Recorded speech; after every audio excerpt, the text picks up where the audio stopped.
Hai teman-teman, selamat datang di alur cerita film Aura X Movie.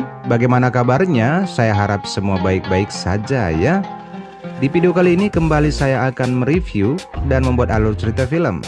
Penasaran dengan filmnya? Oke, sesaat kita akan melihat judul film, sutradara, dan para pemerannya.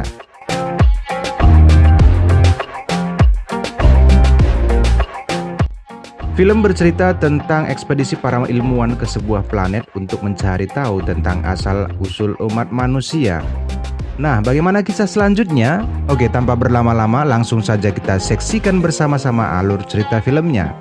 Tapi sebelum lanjut, jangan lupa kalian subscribe channel ini dan klik loncengnya agar tidak ketinggalan konten yang lainnya.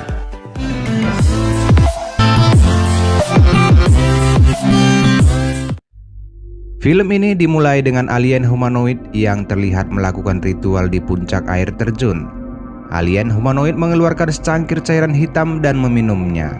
Dan seketika saja tubuhnya larut menjadi partikel DNA dan jatuh ke air. Film pun baru dimulai. Puluhan ribu tahun berlalu semenjak tubuh alien terurai di air. Pada tahun 2089, dua arkeolog dari bumi yang bernama Dr. Elizabeth Shaw dan Dr. Charlie Holloway menjelajah ke sebuah gua di Skotlandia. Pasangan ini merupakan ilmuwan yang gemar meneliti prasasti-prasasti yang ada di dunia.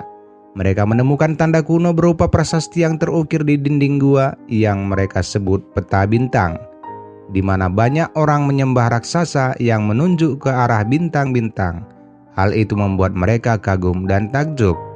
Mereka menganggap hal itu sebagai penyemangat dan undangan dari para pelopor atau pencipta umat manusia untuk bisa menemukannya.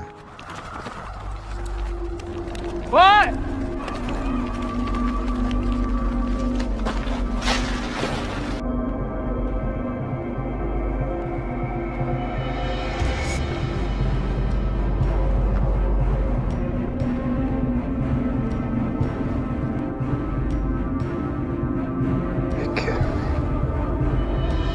Configuration.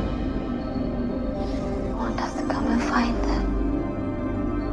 Beberapa waktu kemudian terlihat sebuah pesawat luar angkasa yang sangat canggih bernama Prometheus. Pesawat ini sedang menjelajah luar angkasa dan membawa 17 awak yang sedang dihibernasi. Dan pesawat ini dikendalikan secara autopilot. Namun seorang kru pesawat yang merupakan robot pintar atau disebut juga android terus memantau penerbangan ini hingga tiba di tujuan. Robot pintar itu bernama David. Dia terlihat mengecek sebuah kapsul hibernasi milik Dr. Elizabeth Shaw dan meninjau salah satu kenangan masa kecil Shaw sewaktu camping bersama ayahnya, di mana Shaw kecil melihat rombongan orang yang akan melakukan pemakaman. Lantas dia bertanya kepada ayahnya, kemana orang mati pergi setelah mengalami kematian. Si ayah hanya mengatakan orang mati mungkin akan pergi ke tempat indah yang disebut surga, karena dia percaya hal itu. Namun ketika si ayah bertanya balik tentang yang dipercaya Shaw, dia hanya terdiam. Dan David mengakhiri pengecekan kapsul Shaw setelah mengetahui salah satu kenangan masa kecil Shaw. Diketahui pula bahwa ekspedisi ini didanai oleh Peter Weyland, seorang pengusaha kaya raya, dan putrinya bernama Meredith Vicker memimpin perjalanan pesawat sepanjang perjalanan menuju planet yang berkode LV-223. Setelah tidur di kapsul hibernasi selama 2 tahun, kemudian pada Desember 2089, Vicker, Shaw, Holloway, dan kru lainnya semuanya dibangunkan saat pesawat sudah mendekati tempat tujuan. Awaknya terdiri dari para ahli dari berbagai bidang ilmu pengetahuan dan teknologi. David membantu mereka saat mereka dibangunkan dari tidur panjang, dan semua kru bertemu dan berkumpul untuk pertama kalinya setelah 2 tahun. Vicker memperhatikan Janek, dia adalah kapten dan pilot utama Prometheus, saat dia dengan antusias memajang pohon Natal untuk memperingati hari raya Natal. Beberapa saat kemudian, Vicker bersama semua kru berkumpul dan mendengar pengarahan misi dari hologram Weyland. Dia menyampaikan pesan untuk mengarahkan kru. Selain itu, dia memperkenalkan David merupakan ciptaannya dan sekaligus putranya yang tidak akan pernah menjadi tua dan mati. Kemudian dia mempersilahkan Dr. Shaw dan Dr. Holloway untuk menjelaskan penemuan mereka. Lalu hologram Weyland pun berakhir. Kedua dokter itu menunjukkan gambar penggalian arkeologi mereka di seluruh bumi, di mana manusia memandang ke langit dan menyembah makhluk raksasa yang menunjuk ke atas bintang-bintang. Menggunakan peta bintang yang terakumulasi, pasangan ini memperkenalkan pencarian mereka untuk tempat tinggal para pencipta manusia yang mereka sebut dengan engineer. Penelitian ini telah membawa mereka untuk mengeksplorasi planet LV-223.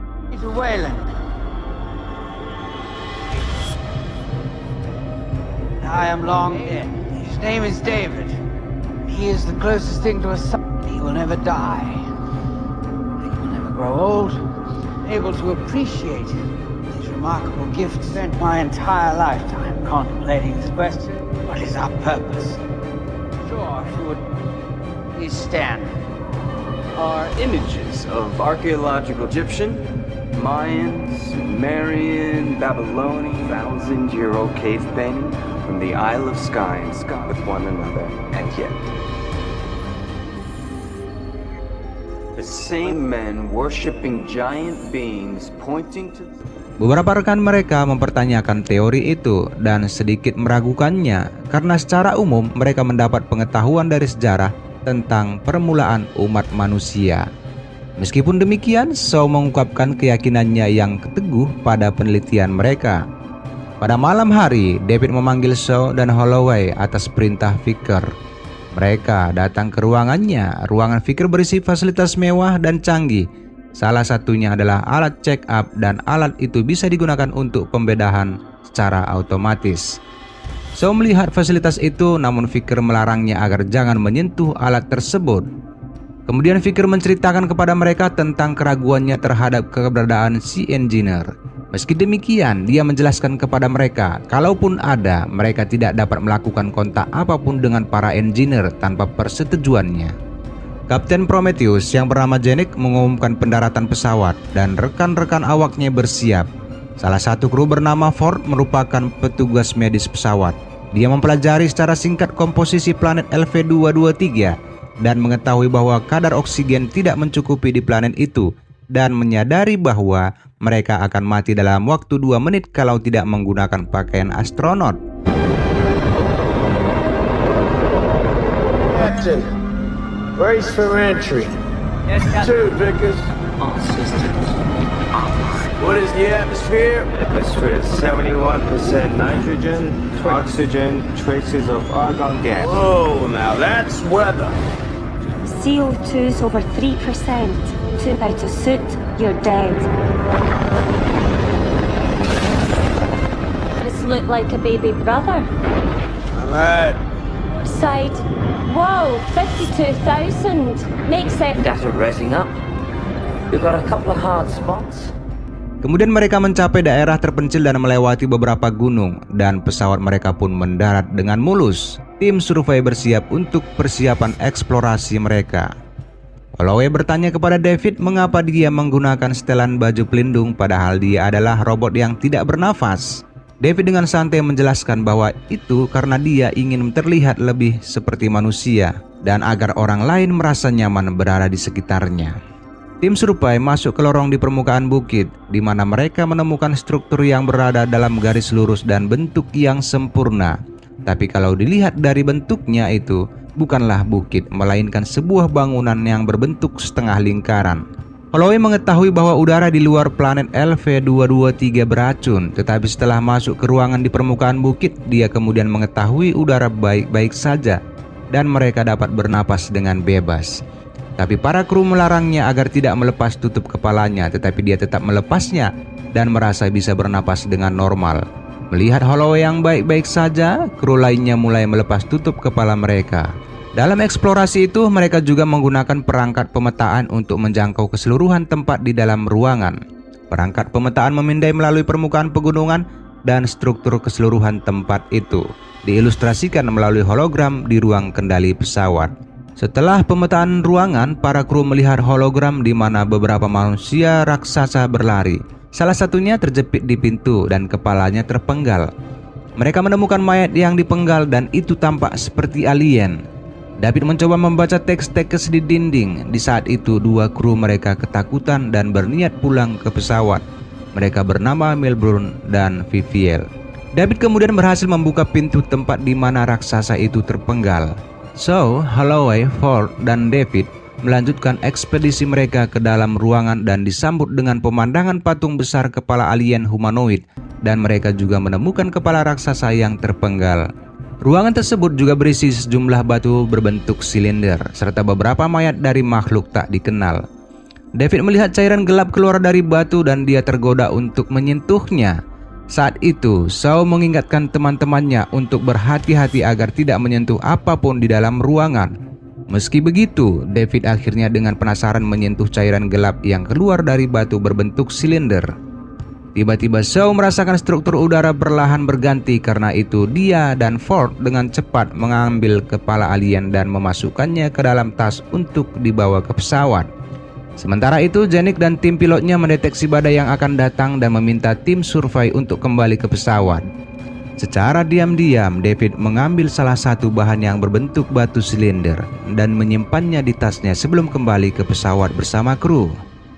Para kru bergegas untuk kembali ke Prometheus saat mereka berpacu melawan badai yang mengejar dari arah belakang mereka. Shaw terjebak dalam badai saat mencoba menyelamatkan kepala humanoid yang jatuh, tapi Holloway dan David datang untuk menyelamatkannya. Sementara dua kru tidak berhasil kembali, yaitu teman mereka Melbourne dan mereka tersesat saat dalam perjalanan kembali ke pesawat. Janik mendeteksi mereka masih berada di dalam permukaan pegunungan dan menginformasikan Melbourne dan Viviel bahwa mereka tidak dapat melakukan apapun saat badai datang. Dia menyuruh mereka untuk menjaga diri di ruangan di bawah pegunungan sambil menunggu badai berlalu, dan mereka akan dijemput esok harinya.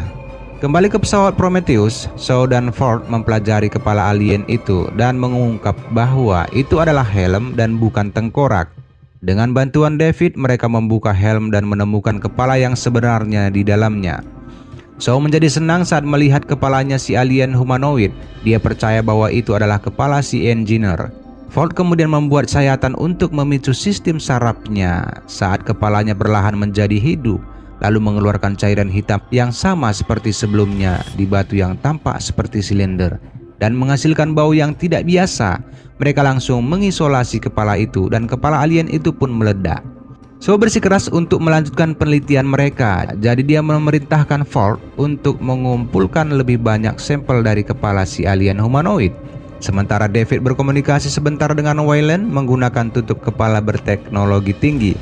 Saat itu, Vicker memperhatikannya dan menanyakan tentang percakapan mereka.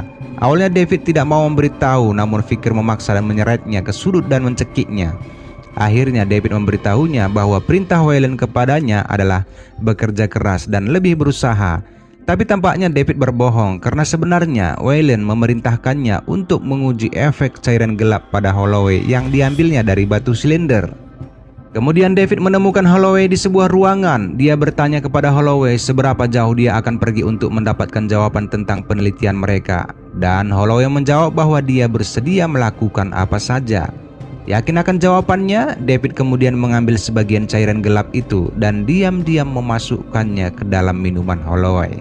Holloway tanpa sadar meminumnya, kemudian dia datang ke kabin Shaw. Shaw menunjukkan kepadanya komposisi DNA yang cocok antara para manusia dan engineer.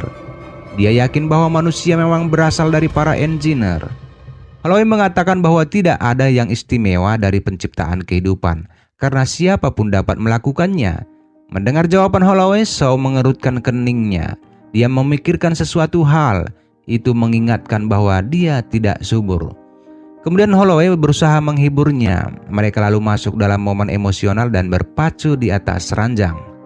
Pada saat yang sama, Vicker tiba di ruang kendali dan menemukan Janik karena sifatnya yang acuh tak acuh dan terlihat meremehkan orang. Janik bertanya kepada Vicker, apakah dia seorang robot? Vicker merespon perkataan Janik. Dia menyuruhnya datang ke ruangannya, membiarkan ruang kendali kosong. Di luar pesawat, di dalam struktur pegunungan, Melbourne dan Viviel menemukan ruangan yang berisi batu-batu berbentuk silinder, di mana cairan gelap mulai keluar dengan cepat dari setiap batu saat mereka menjelajahinya. Tiba-tiba saja, makhluk panjang yang tampak seperti ular perlahan mendekati Melbourne dan Viviel.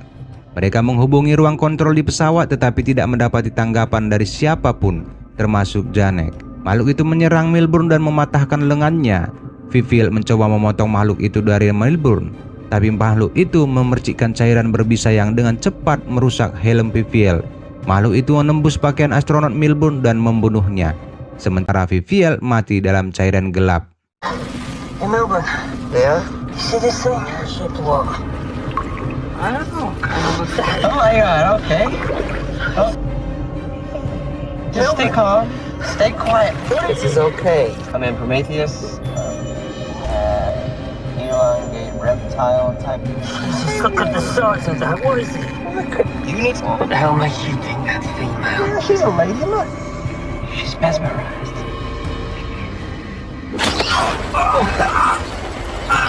You're strong. Get it off that, okay?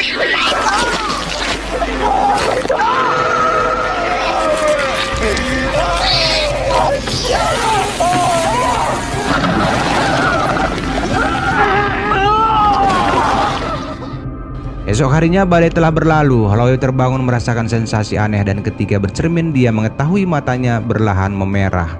Pada saat yang sama, Shaw terbangun karena Janek menghubunginya. Janek kehilangan jejak Milburn dan Viviel. Tim segera berkendara bersama Janek kembali ke lorong permukaan pegunungan untuk menjemput mereka. Sementara David disuruh oleh Janek dalam misi yang terpisah untuk melacak makhluk yang terdeteksi olehnya di ruang kontrol sebelumnya. Dari pesawat Prometheus, Vicker menyuruh David untuk menghubungkan kameranya ke ruangannya di pesawat.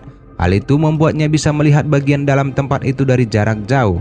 David menemukan perangkat pemetaan kru dan mengetahui bahwa perangkat itu tersangkut di pintu.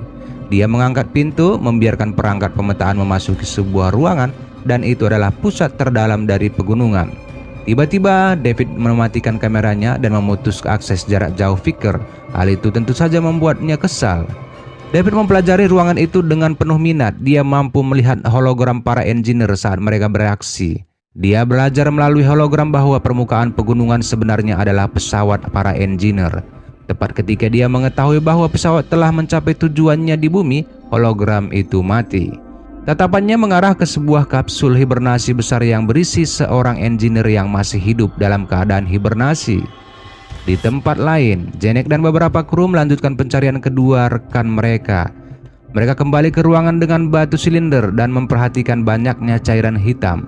Para kru terkejut melihat mayat Milburn, sementara Ford segera memeriksa tubuhnya. Pada saat itu, Holloway tiba-tiba jatuh. Keadaan matanya semakin memburuk dan terinfeksi. Shaw meminta Janek untuk merawatnya. Saat itu, makhluk yang tampak seperti ular di dalam Milburn muncul kembali dan membunuh salah satu anggota kru sebelum melarikan diri. Shaw segera menghubungi Vicker untuk mengirimkan tim medis untuk mereka. Sementara cairan hitam itu merembas tak terkendali ke dalam tubuh Holloway. Kemudian para kru kembali. Setelah tiba di dekat pesawat, mereka berhenti sebentar di luar pintu belakang. Janek memerintahkan pintu pesawat dibuka tetapi Vicker menolak untuk membukanya. Vicker mengenakan pakaian astronotnya dan mengeluarkan alat penyembur api. Dia memberitahu kru bahwa Holloway tidak lagi diizinkan naik ke pesawat karena kondisinya yang mengancam semua kru. Janek berdebat dengannya mengatakan bahwa Holloway adalah teman mereka yang sakit yang perlu segera dirawat. Namun Vicker tetap dengan keputusannya. Dia memerintahkan kru lainnya kembali masuk ke pesawat kecuali Holloway. Shaw terus memohon kepada Vicker untuk memperbolehkan Holloway masuk ke dalam pesawat tetapi berakhir dengan sia-sia. Holloway kemudian menjauhkan diri dari kru, menyarankan bahwa dia baik-baik saja dengan keputusan Vicker. Dia menghibur Shaw dan mengucapkan selamat tinggal padanya sebelum membiarkan Vicker membakarnya sampai mati. Shaw menangis saat melihatnya terbakar, kemudian dia pingsan. Saat terbangun, dia telah berada di atas meja. David telah melakukan isolasi yang aman padanya. Setelah pemeriksaan singkat, David mengungkapkan kepadanya bahwa dia telah hamil 3 bulan. Mendengar apa yang dikatakan David, Dr. Shaw terkejut. Dia memberitahu David bahwa dia tidak subur dan tidak mungkin hamil. David menjelaskan kepadanya bahwa janinnya berbeda jenis. Shaw memohon pada David agar membantunya untuk mengeluarkan janin itu. Akan tetapi David menyuruhnya untuk diam sampai mereka kembali ke bumi. Tapi Shaw bersikeras untuk segera mengeluarkan makhluk itu dari tubuhnya. David kembali mengatakan kepadanya bahwa tidak ada orang di pesawat yang mampu melakukan operasi padanya. Dr. Holloway. contact recently. It's my responsibility to ask. My. From the look of it, 3 months, sir. I can't be pregnant. Traditional fetus. And,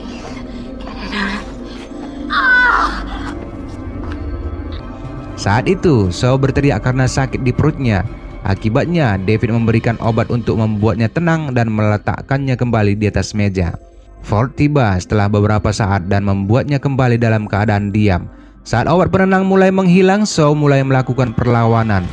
Dia berlari ke kapsul medis pesawat dan bersiap untuk melakukan operasi pada dirinya sendiri.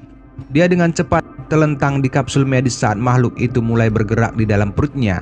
Kapsul medis segera melanjutkan operasi otomatis memulai anestesi. Hal itu membuat perutnya terbuka. Makhluk kecil seperti cumi-cumi berhasil diangkat dari dalam perutnya. Operasi selesai dan alat medis menjahit perutnya. Shaw keluar dari kapsul dan mengunci makhluk itu di dalam kapsul medis. Sementara itu, Janek berkomunikasi dengan anggota kru setelah menemukan monitor Viviel tepat di luar pesawat. Mereka membuka pintu belakang pesawat dan menemukan Viviel yang bermutasi. Viviel dengan kejam menyerang anggota kru di pintu belakang tanpa ampun membunuh mereka. Janek menggunakan alat penyembur api untuk membunuhnya dan kru lainnya menghancurkannya dengan kendaraan.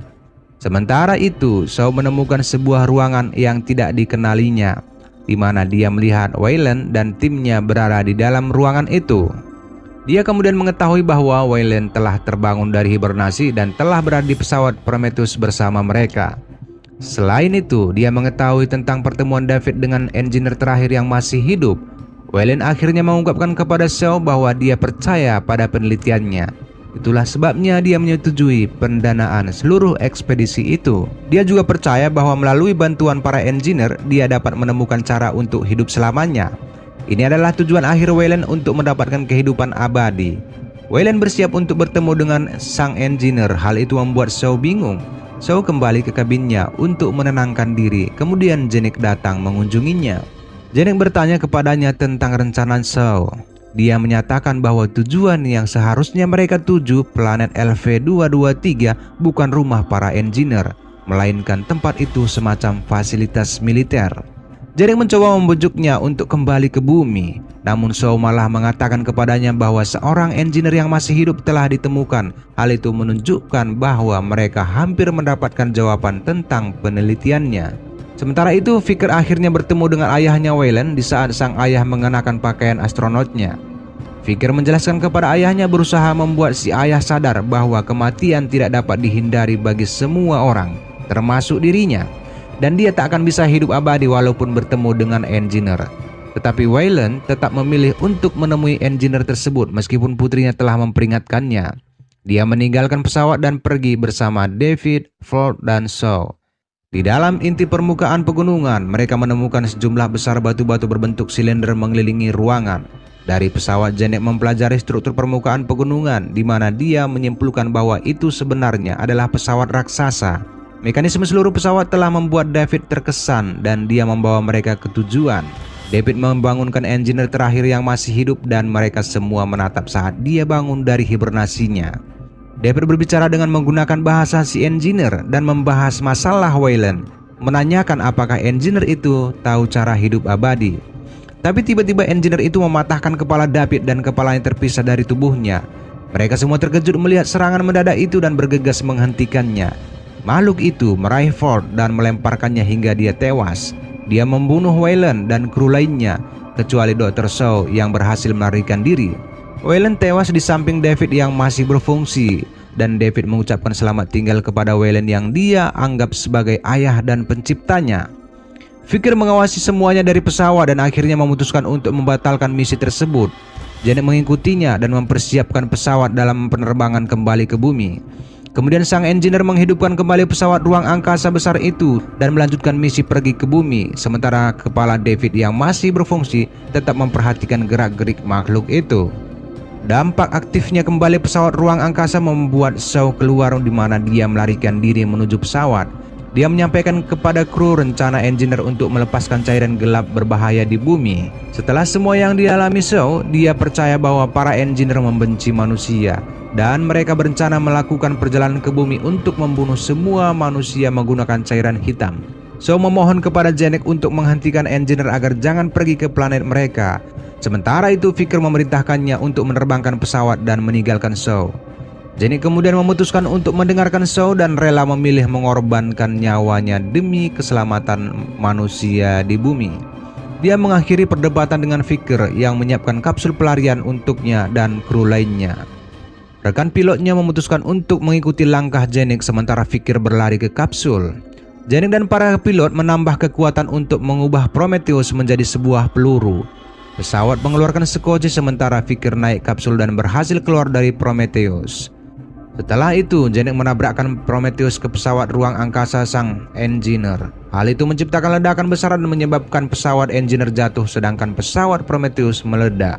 Shaw dan Vicker menyaksikan tabrakan tersebut sebelum mereka melarikan diri dari benturan besar tersebut dan gumpalan besar logam berjatuhan di mana-mana. Shaw mampu menghindar tepat waktu, tetapi Vicker tertimpa oleh pesawat ruang angkasa dan tewas. Shaw menjadi satu-satunya manusia yang selamat dari seluruh kru pesawat, namun dia segera kesulitan bernapas karena oksigen di pakaian astronotnya mulai habis. Dia bergegas ke skoci terdekat di mana dia bisa menstabilkan pernapasannya, tapi di dalamnya dia melihat makhluk yang sebelumnya dikeluarkan dari perutnya yang mirip cumi-cumi dan ukurannya semakin membesar. Sementara itu David yang masih berfungsi menghubungi Dr. Shaw dan dia menyampaikan peringatan tentang engineer yang mengejar Shaw dan dia harus keluar dari skoci. Engineer itu tiba dan segera menyerang Shaw, namun makhluk yang mirip cumi-cumi menyerang engineer, melilitnya serta mencekik hingga membuatnya tewas.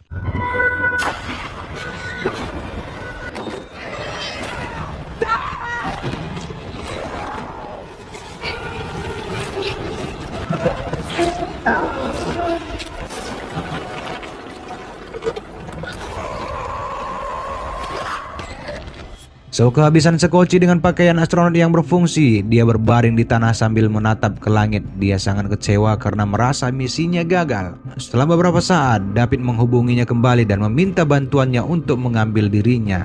Shaw awalnya tidak mau, tetapi David menawarkan jalan keluar untuknya dari planet LV-223 di mana David bisa mengoperasikan pesawat milik alien humanoid. Shaw akhirnya kembali ke pesawat luar angkasa alien humanoid dengan membawa David. Kemudian David membahas kemungkinan jalan kembali ke bumi, tetapi Shaw mengatakan bahwa dia akan tetap melanjutkan tujuannya untuk mencapai tempat tinggal para engineer. Untuk menyelesaikan misi, keduanya bekerja sama dan mereka meninggalkan planet LV-223 dengan pesawat alien humanoid yang dikendalikan oleh David. Di akhir film, Shaw membuat laporan akhir tentang pesawat Prometheus yang hancur dan semua kru tewas. Hanya dia yang selamat. Dan dia akan tetap melanjutkan pencarian tentang misinya. Dia mengirimkan transmisi ke bumi tentang peristiwa itu dan mengingatkan orang yang ada di bumi jangan datang ke planet tersebut. Dan hal itu tepat di hari penyambutan tahun baru tahun 2094 bagi manusia di bumi. Di skoci, makhluk yang mirip cumi-cumi bermutasi dan keluar dari tubuh alien humanoid dan menandakan pertemuan lain antara alien dengan manusia. Film pun selesai, tamat. Oke teman-teman, itulah alur cerita film kali ini. Semoga bisa menghibur. Jangan lupa subscribe, like, komen, dan klik loncengnya supaya tidak ketinggalan konten yang lainnya. Terima kasih telah menonton. Semoga hari kalian selalu menyenangkan. Sampai bertemu di konten berikutnya.